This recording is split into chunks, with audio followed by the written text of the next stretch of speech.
61. And I was really excited when I saw it because here's this giant red planet on the horizon of the California coast and a humongous tidal wave coming in towards the coast. And having grew up in the mountains of the Sierras, and this thing in the magazine, it said this tidal wave coming in was going to be at least 3 miles high. And I went in and showed it to everybody in the house, and they laughed, and they said, look, it says right here, there's nothing to worry about. It won't be here for another 50 years. Hey, guess what? That 50 years has came and gone. And this baby's out there in the sky. They've been watching it. I watched it. And I can tell you, this thing has got so much trash coming around it. You know how we live in a solar system? We've got 9 planets and a big sun. This thing has got 7 planets and its own sun. But I believe that instead of having dirt on it like our planet does and water, I think this thing is just a big, bright reddish-orange iron ball because it's giving off all this red iron oxide dust out into the atmosphere. When we saw it, at first, it was just a teeny little red speck of fuzzy red dust in the distance, but over the years as it went by and we watched it, it got bigger and bigger and bigger.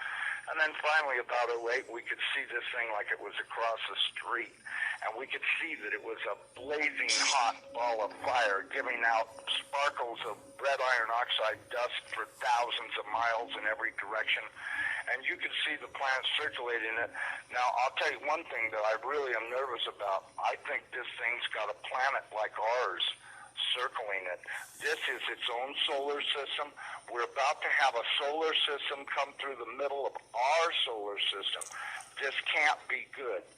But unfortunately, it looks as though that's what's going to happen. Hopefully nothing in this mess will hit us, even though it does say it will in the Bible, leastwise it does in my Bible. It says we can expect all kinds of problems. We were looking at asteroids right close to this thing. There's asteroids that are floating around right near that are orbiting the main sun itself. These things appear to be about 500 miles across. And as you go back into the tail, you get into meteorites that go back for millions of miles in the tail. This thing looks like a giant red teardrop-shaped dust cloud. And you can see, if you're able to see it up close like we did, you can see every speck out there. I guarantee you there's trillions of meteorites following this thing. Now, these CIA people that I know say that we're not going to be that close to it when it goes past us.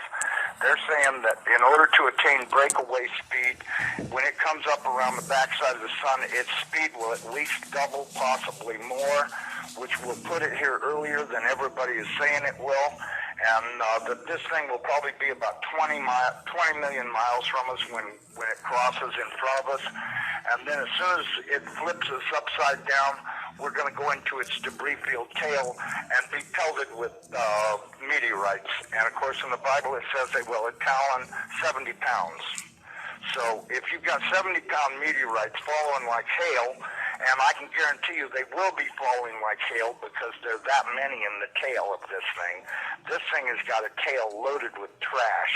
I mean, it's an incredible amount of stuff that's in this thing's tail.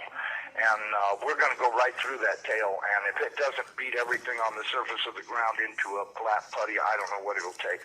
I tell everybody, you better be at least 20, 30, 40, 50 feet on the ground and have either concrete or stone above you because it'll break through the roof or whatever you've got if you don't. These CIA guys told me that this pole shift will probably happen from start to finish in around 28 minutes. That doesn't give you a lot of warning. When you see that thing out there in the sky, you're going to have to run as fast as you can to your underground facility because this is going to happen so fast. Now, see, here's another thing nobody's talking about. You've got this giant iron planet that they say is 47,000 miles across, getting ready to come up past us.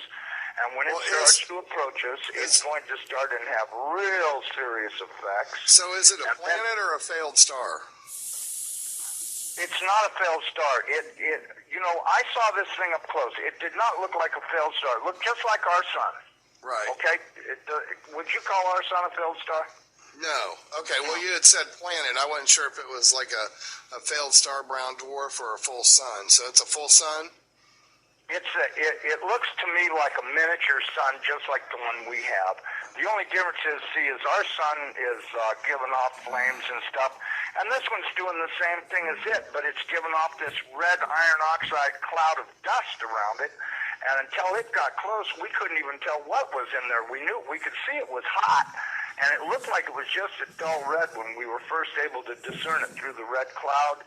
But as it approached, it started to become more apparent that this thing is just orange hot. I mean, to tell how hot it is, I was told that they estimated between 5 and 10 million degrees, but, I don't really know, if that's right or not. I mean, it's got to be pretty hot because it's sending all of this red iron oxide dust out into space around it. Right. And it's got this enormous, and I mean enormous, at least 50 or 100,000 miles on each side of it, this red dust cloud that goes all the way around it. I know when we were watching it, as it started to make the upward swing to approach behind our sun, it was amazing. The red dust cloud settled down. Instead of being round, it started to settle down into a V, like